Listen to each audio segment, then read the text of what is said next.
the boundary waters is the economic driver for northeastern Minnesota. From outfitters to businesses, hotels, restaurants, gear manufacturers, right? Like they all benefit from a healthy boundary waters canoe area wilderness. And so, we speak to, just the boundary waters itself, but this has potential impact that reaches much further than just the boundary waters. Welcome to Wildlife Outdoors with your host, Russell and Jose. If you have a passion for conservation of the outdoors, or you're enjoying a calming hike in the mountains, an exhilarating kayak trip on the river, feeling a fish on the end of your line, cooking on an open flame in a primitive campsite, or stalking big game, just waiting for the perfect shot, you're in the right place. So put on your boots and polarized sunglasses and come along for the ride. Welcome back to another episode of Wildlife Outdoors. I'm Russell, and today we're joined by Lukas Leaf, the Executive Director of Sportsmen for the Boundary Waters. Lukas represents a growing movement of hunters and anglers who believe conservation and public lands protections are inseparable from our outdoor traditions.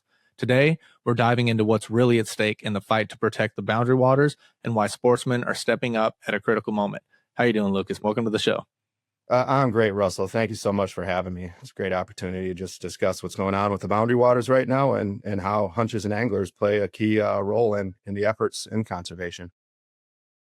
Yeah, it's unfortunately it's something that it seems to be a never-ending fight, and they're trying every way to kind of get around what has been put into place to protect public lands to get what they want done. So I appreciate you hopping on and to talk more of a sportsman side of it. We've had a previous episode where we talked procedurally what was going on, and there's been some changes with that as well since that episode. So we could touch on that, but I also just wanted to talk more about the sportsman side of it. So before we get into the meat and taters of it, can you give a little background about yourself? Yeah. So like you said, I'm the executive director at Sportsmen for the Boundary Waters. We're sort of the hunting and angling, voice for the boundary waters and for conservation issues here in Minnesota. We work, with both national and state groups. So I would say the breadth of our work, definitely touches on the national scale as well. My background in particular with the boundary waters, I started going when I was 12 with my dad and his friends for spring lake trout opening trips. So really, got into the nuts and bolts of what a boundary waters experience was when I was young. And, some of those trips were just really core to kind of what shaped me as an outdoorsman, right? Like, I can just remember some of those trips where, we get up there and, times have changed a little bit, I guess, with climate, it's just very apparent, but, snowstorms, waking up in a tent with a couple inches of snow on the ground, just eager to get a line in the water for opening day. And fishing is just incredible because the water's still cold and the lake trout, which are native to the area. So it's quite a different species and situation than, out west where lake trout can be considered an invasive species, but, cold water, fishing right from shore with a warm cup of coffee in your hand. There's really nothing like it, man. That's awesome, man. And there's ice fishing up there deep in the winter, isn't there? Oh yeah, incredible ice fishing, honestly. And That's right awesome. now is really great. I was actually just talking with Matthew Schultz, who's our program director, and he lives in Ely. And he had some folks out yesterday, and they were hand drilling through 30 inches of ice still. So, but yeah, I mean, the ice fishing up there is incredible. Lake trout, pike, walleye, panfish. I mean, the list goes on. So like when we talk about fishing up there, we talk about the Grand Slam, and at any point, you can go up and fish and catch lake trout, walleye, smallmouth, northern pike. So people really target those four, and you can do it in a single trip, ice fishing or, That's awesome. any season, any open water season. Man, that's awesome. Yeah, I've never caught a walleye. I've caught smallmouth, I've caught northern pike, and I've caught lake trout. So Yeah. Walleye's the only one, and it's weird because I've caught the lake trout, I believe, in Alaska on Birch Lake, and then northern pike in Alaska as well, and smallmouth I've caught in Texas and in Arkansas. Yeah. So the walleye, we have them here. I've actually had a buddy, so I fly fish a lot, and I have a buddy that tears them up on a fly all the time at the dam. And he told me, he's like, man, dude, today's going to be a perfect day. Go out there, do this, go to this spot. He showed me on Google Earth. He said, stand on this rock, cast this way, fish it this way. And he gave me flies and said, this is what they're going to hit on. And I went out there and spent like 6 hours, didn't catch anything. Like, not even did I not catch a walleye, I didn't catch a fish. And I was like, man, what is going on? Same weather, same pattern, everything. The next day, he goes out there and caught 18 of them in like an hour and a half. And I'm like, man, I must have just not been holding my mouth right or something, because it just did not work for me.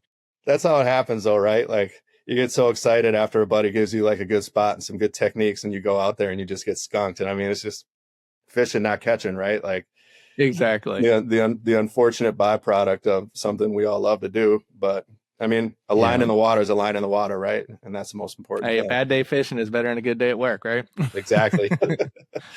That's awesome, man. Well, thank you for sharing some stories about, your upbringing and how you relate to the boundary waters. So I guess we can start kind of getting into a little bit of what's going on. And Sure. So we all seen the headlines where, we know that they're trying to remove a 20-year withdrawal so they can start mining up there, but it gets a little bit more in depth than that. So could you give a little bit more information on what exactly is going on up there?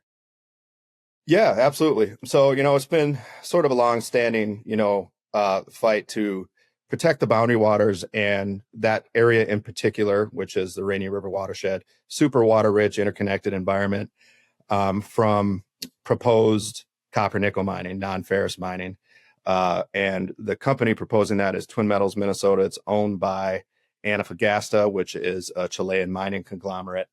Where we're at right now is in 2023, that 20-year mineral withdrawal moratorium public land order. I'd like to just name them all so folks get a better understanding. Was put in place in January of 2023 during the Biden administration by Secretary Deb Haaland of the Department of Interior. And that essentially says, no new mineral leasing for these types of projects in roughly 225,000 acres in that watershed, right? So Rainy River watershed lies north of the Laurentian Divide. So all the water flows north, all the way up through Rainy Lake, all the way up into Hudson Bay in Canada, right? Where we're currently at, and something we've been fighting back on and defending now since that moratorium was put in place, is efforts to overturn it. And the most recent one is the resolution, HJ Resolution 140, introduced in the House by our Representative Pete Stauber from the 8th District, which he represents that area, which aims to overturn that moratorium. And it passed the House later in January. And we're sitting here, trying to work through what may happen now in the Senate. So that passed the House in a 214 to 208 vote. So basically party lines. And the effort now is to ensure that either this vote doesn't happen in the Senate, or if it does, that, we can get enough, bipartisan support to stop it from happening. Because what this resolution aims to do is use the Congressional Review Act to overturn it. Now, what that means is that Congressional Review Act can overturn the moratorium with a simple majority in the Senate. So sans the filibuster, it doesn't need that 60 threshold vote in the Senate, simple majority, right? And it's a very close majority right now in both the House and the Senate. And the unprecedented use of this is that the CRA has never been used for a federal action like a moratorium. It is traditionally used for federal land management plans. Mm-hmm. So unfortunately, if this were to pass, it sets a precedent for this, CRA usage to be applied across the board to similar, actions and protections across the country. Not only does it do that, it bars future administrations from implementing the same types of protections where it's used to overturn an action, like the Rainy River watershed mineral withdrawal. So it's a really big deal. And that's why you're seeing so many folks, hunters, anglers, birders, right, left, center, like all coming together to ensure that this doesn't happen. Similar to like what happened last summer with Mike Lee's public land sale. You saw that across social media and across the board, like everybody coming together to really try and kill this. And that's what you're seeing right now as well. Yeah. And it's amazing to see people come together and, from both sides of the aisle, and people that differ majorly politically. And everybody's coming together because this is something that to me, it seems obvious that is not going to benefit the constituents of the government. It's not going to benefit really anybody here in the U.S. other than those that are, getting lobbied to by that. So it seems very strange to me that it even passed the House in the first place. But another thing that it bypasses is it bypasses FLTMA and NEPA. Like, we have things in place that allow public comment to kind of do what's best for Americans, and using the CRA for this bypasses that, doesn't it? Yeah, I mean, traditionally, when a decision is made, usually, administrative from a federal agency, there is some type of comment period or, public input involved. And this certainly does bypass it. Another thing to point out is traditionally the CRA is used within the first 60 days of a federal land plan being submitted to Congress for review. We're way past that, right? I mean, we're a little past the 3-year anniversary of this mineral withdrawal being implemented. So yeah, it's it's a big deal. And folks need to understand that, the Boundary Waters is being used as a test case right now. And this particular moratorium is being used as a test case to see if Congress in particular, and unfortunately, GOP led, to see if this can be used. So again, it can be, maneuvered to overturn similar protections across the country if this is successful. Absolutely. So Boundary Waters is a major deal, but the grand scheme of it is it could be a lot more at risk than just the Boundary Waters if it passes. So yeah, absolutely. It's tough. Another thing I'd like to talk about, though, is, the benefit of the Americans. And I don't know what information is all being put out where, but to my understanding, it is a subsidiary of a Chilean company that mines worldwide, and they take what they mine and they send it to China to be processed. So is that what's expected to happen in this go around, that they'll take the copper, they'll send it to China to be processed, and then the U.S. would buy it back? That is currently where it's at, yes. And Representative Stauber admitted as much during a House Rules Committee before this went to the House floor for a vote when it passed. And yeah, at this point, Antofagasta has, contracts inked with Chinese smelters for these materials to be shipped overseas to process. There is no guarantee that once processed, those minerals come back to us for the benefit of what is being peddled as, the need for domestic critical minerals dominance.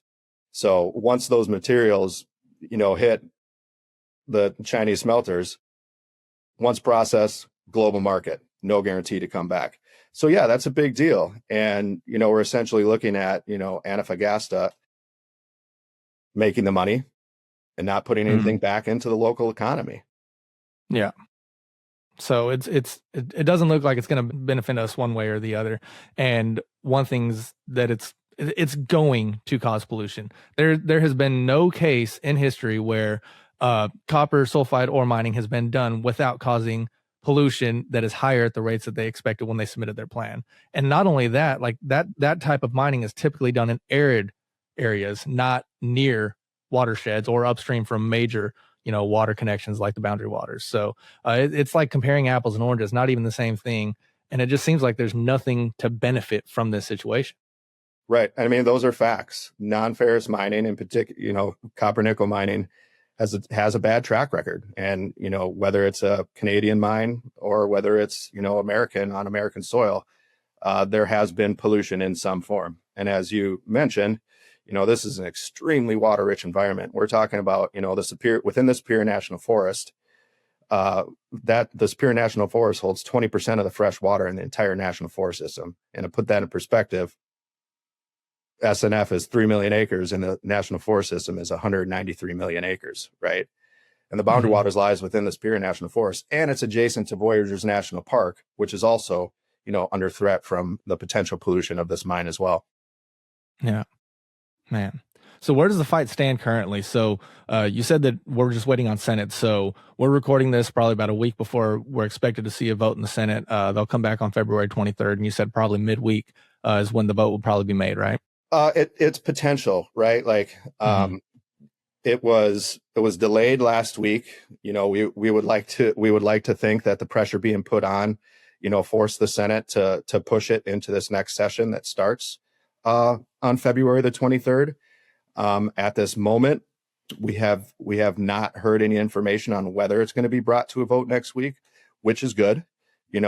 Best case scenario, this thing gets killed before it has the opportunity to get a Senate vote. And, we have some GOP members understand that, the broader implications of using the CRA in this manner to overturn this mineral withdrawal is just too toxic for them to take on, because, it could, potentially affect, some of the things that they care about, and, potentially some actions that are within their states. Right.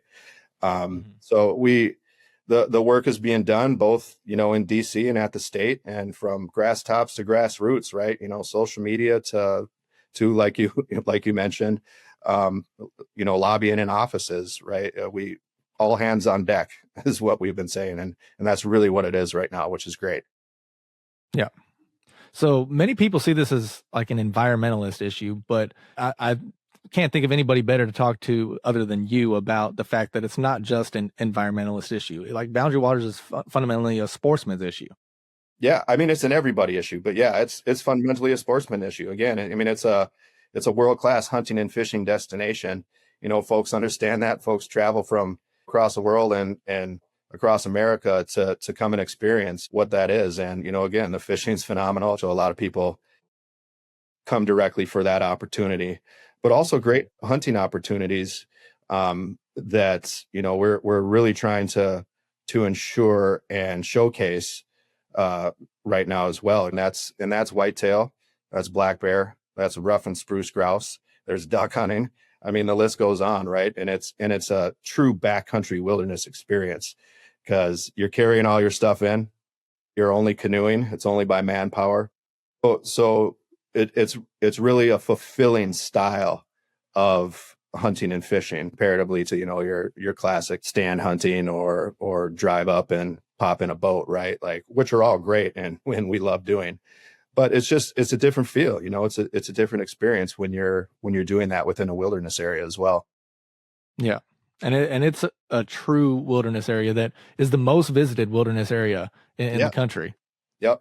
1.1 million acres of interconnected lakes, streams, rivers, aquifers, and wetlands, right? And that's also why it is such a dangerous situation to put this type of mining directly upstream of such a water-rich environment like that, because if it were to pollute, mitigation is impossible.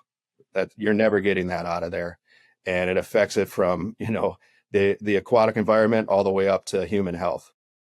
Yeah, and everything affects everything, and that's one thing that Cascade. A lot of people don't. Yeah, a lot of people don't think about it, and I think I spoke about this previously on one of the previous episodes. But here in Arkansas, where I live, Central Arkansas, there's a lake called Lake DeGray. And at one point back in the 60s, when bald eagle populations were declining, they were trying to figure out what was going on, and they found the culprit to be DDT, right?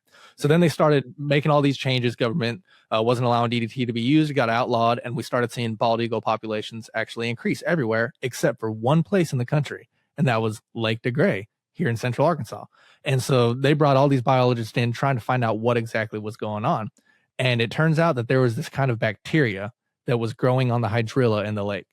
Okay. And what would happen is fish would eat this hydrilla, and then cormorants would eat these fish.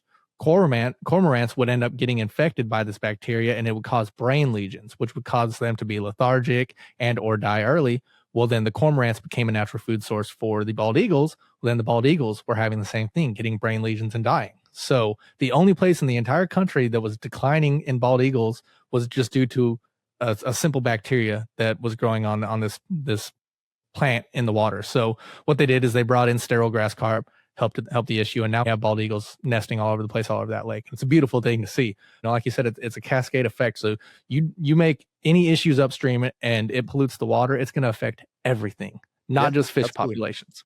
Yep. And yeah, I mean, the list goes on. Mining companies like this have a track record of ditching projects like this and leaving the cleanup if it were to pollute, for the taxpayers as well. So it's certainly is something to consider in that regard too. Yeah, absolutely. And so a lot of people try to frame this as an economic opportunity. So from your perspective, what risks are not being honestly accounted for in that framing? Well, I mean, the most obvious one is the boundary waters is the economic driver for northeastern Minnesota, right? From outfitters to businesses, hotels, restaurants, gear manufacturers, right? Like they all benefit from a healthy boundary waters canoe area wilderness and that area in general. So, we speak to just the boundary waters itself, but this has potential impact that reaches much further than just the boundary waters. And that's 1.1 million acres in and of itself. You have the Superior National Forest, you have Rainy Lake, you have Voyageurs National Park, and then you have the Canadian side all the way up to Hudson Bay, right? So the economic value currently far outweighs, because it exists in perpetuity, because of that healthy ecosystem, because of how special the boundary waters is. And that outweighs the potential, impact economically that this mine could have in short term and for short term jobs, right? And, we're talking about, again, overturning a 20-year mineral withdrawal. The idea of that is to allow for more assessment into whether or not this is a viable option in the area, because currently it is not. And the technology is not there to ensure that pollution will not happen. So allowing that 20-year mineral withdrawal to play out gives us time to figure out if anything comes up, if technology catches up. I mean, that's just the honest truth on the situation, right? And within that time, the hope is to discover that, okay, this is never going to be the right place for this type of mine, and that we can, North Star, create permanent protection for the area from copper nickel mining and specific non-ferrous mining, right? So a lot of the folks are going to say this, but we live it, right? This is not an anti-mining movement. We are supportive of iron ore, taconite, the backbone of the Iron Range in Northeast Minnesota, since World War II, right? So what we would like to see again is that this specific mine does not get put in this specific place. And it's funny that you mentioned a Birch Lake earlier. This is where this is proposed, on Birch Lake, right outside of Ely, Minnesota, gateway town, one of the economic, benefiters of the Boundary Waters Canoe Wilderness, that flows, and the water from Birch Lake, only a few miles from the border, flows directly into the Boundary Waters via the Cowichery River. Really?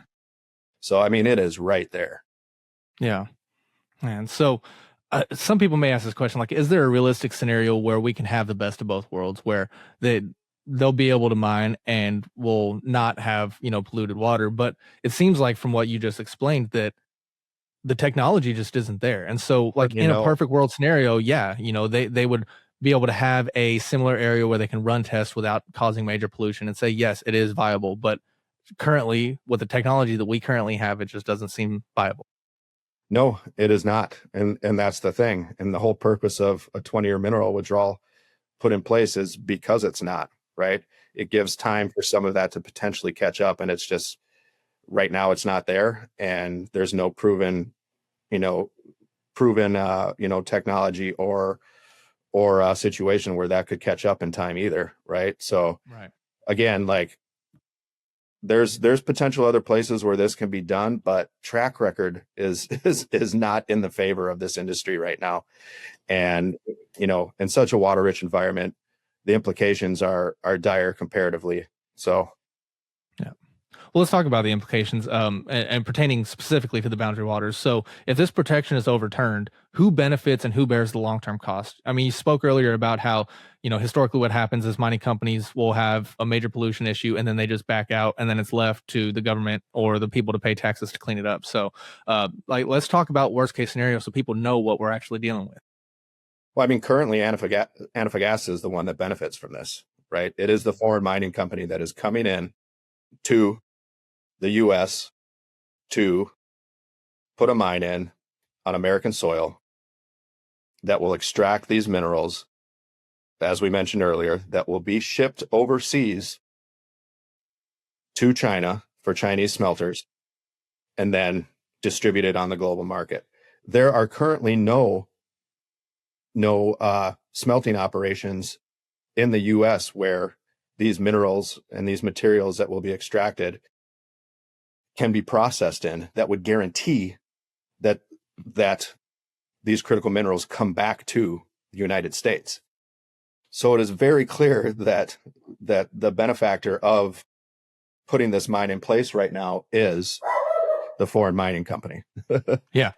And the only quote unquote benefit for Americans would be the temporary jobs, which don't even compare to the economic benefits that the boundary waters bring in as it currently stands. So and these are temporary jobs. And again, automation has come a long way, and shovels in the ground on this project is still years out regardless, right? This needs to, let's say, let's put the scenario out here.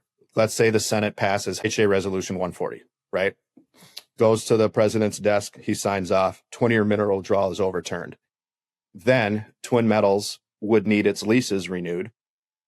Then the state process begins. They have to submit a mine plan of operation. They have to get the proper permits through the state in order to have the opportunity to move forward. Then the infrastructure has to put in place. The list just goes on and on. So where does that technology stand in 5-10 years down the road? Mm-hmm.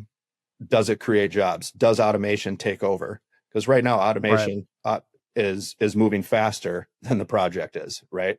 Yeah. So it's a very interesting scenario. Again, it's speculation, but it's also something, if this were to go this far, that we'd find out in a new mine plan of operation.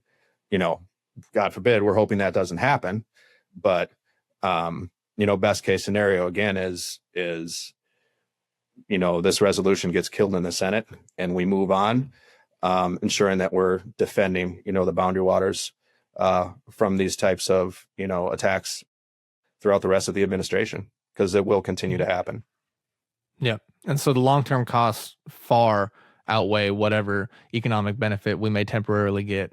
And not only is it just cost talking about the boundary waters, but like you said earlier, it creates a precedence for what could be used in other public land areas that are currently protected. So, I feel like it's a no-brainer. And unfortunately, with a lot of the stuff that we're seeing out there, I haven't seen too many things just talking about what is truly at stake. Like, there's been a great call to action, which is amazing, and telling people to call their senators, which absolutely do.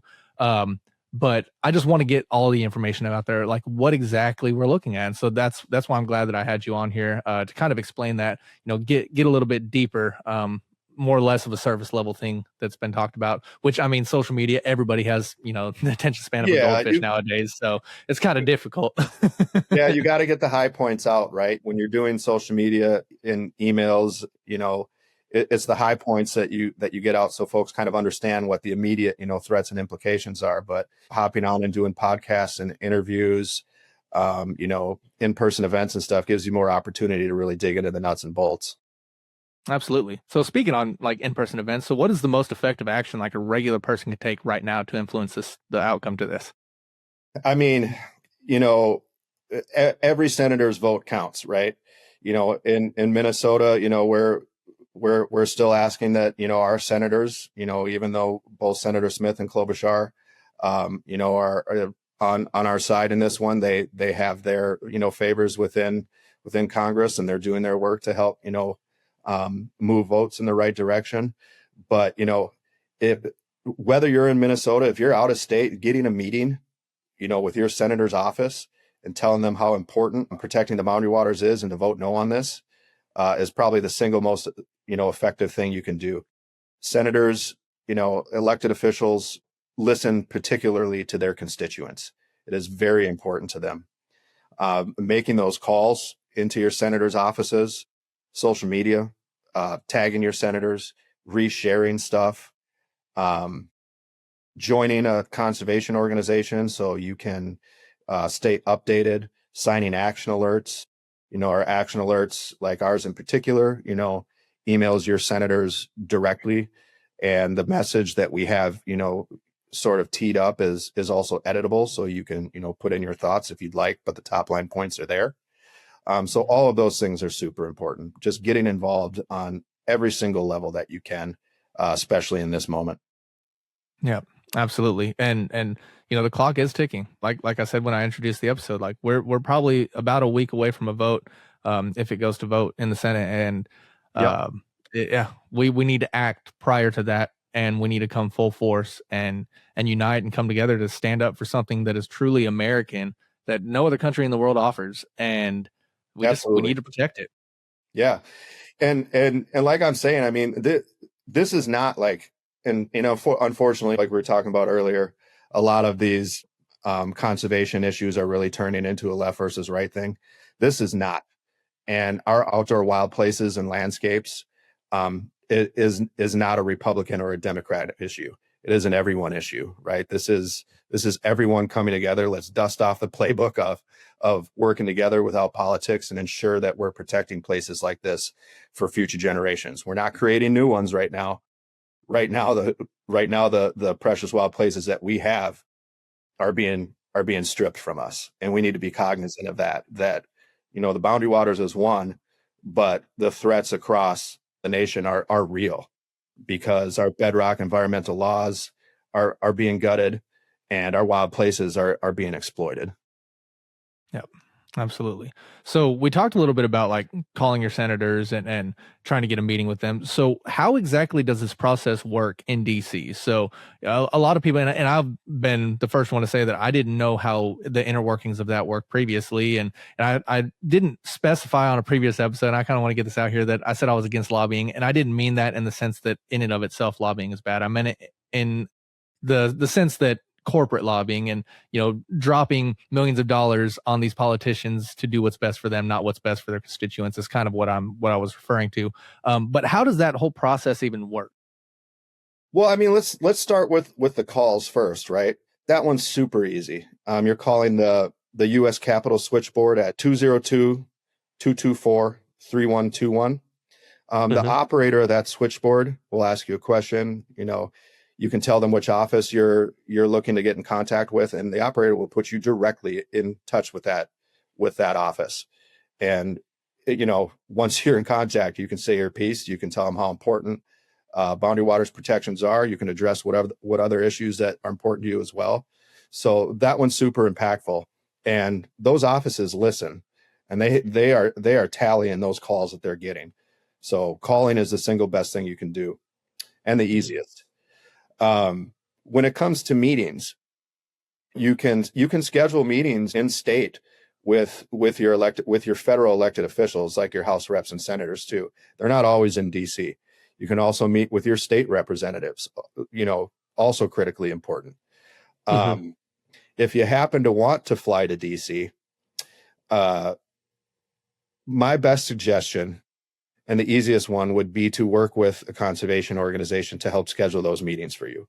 And we are all willing to do that. But if you're looking to do that on your own, it's the same situation. All of this is public information.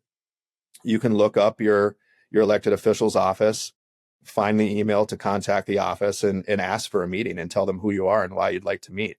They want to hear from their constituents, and it is important for them to hear from their constituents, and they will take those meetings. A lot of times elected officials are only going to take meetings with constituents because of how important it is to them. So again, super easy to check it out. We have it on our website where you could, say contact your senator. It gives you the options of how you can do that as well. Awesome. Well, thank you for that information. Cause of course. I feel like there's just a lot of, people out there that just don't understand how that process works. And I know for a fact that I didn't up until Mike Lee's bill and the whole, big, beautiful bill thing was going on last year. And I started looking into it, and I was like, wait, I didn't even know this was an option. I didn't know that I could reach out to our elected officials and say, hey, I really care about this, and I would really like you to vote yes or no, or whatever the case may be. Didn't even know that was an option until last year's. Yeah. I mean, they work for us, right? So they should be listening to what we have to say. And again, that's important. And once folks realize that, the power is in your hands, because your voice is the single most important thing in issues like this too. And they will listen. Absolutely. So when future generations look back at this moment, what do you hope hunters and anglers will be remembered for in terms of the Boundary Water story? Taking the time and leading the effort for this community to ensure that they can experience the outdoor traditions like we've been able to currently. To know that we took a stand and we took the time, uncomfortable or not, to push forward to ensure that these places still exist for them in generations, right? Like, the buck stops here with us right now. It really does. I mean, the threats are unprecedented. Our wild landscapes are being attacked and exploited. Bedrock environmental law is being undone. And that, again, another example of cascade effect, will in turn continue to dismantle these protections and these places that we have. If we do not fight it right now, they will not exist for those folks, and they will not know what we have right now. And that is super important. This is kind of like the American experiment, right? Like, we have all of these wild places and they need to exist for future generations. We aren't making any new ones. That's just the simple fact. Yep.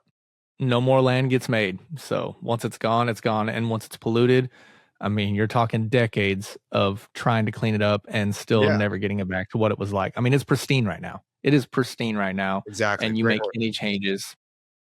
So, well, I can't think of a better way to end the episode. I'll make sure that I put all of the links in the description and call to action pages, and I'll have the number for the switchboard. And anybody listening to this episode, now's your chance. Like, take action. Call your senators. Get with any of these organizations out there relating to, like, Save the Boundary Waters or Sportsmen for the Boundary Waters, and go and fill out a form. Like, it's just that simple. Fill out a form, make a call, let your voice be heard. Absolutely. Single most important thing you can do. Yeah, well, and those of y'all watching to the end, I appreciate y'all watching to the end, and share this with somebody. Tell friends, family, get everybody on board, because this is something we have to unite to protect. So those of y'all watching to the end, we appreciate it, and we'll catch y'all next time. This has been Wildlife Outdoors. Thanks for listening. Follow us on Facebook at Wildlife Outdoors and on Instagram at wild.life.outdoors. Let's go live life on the wild side.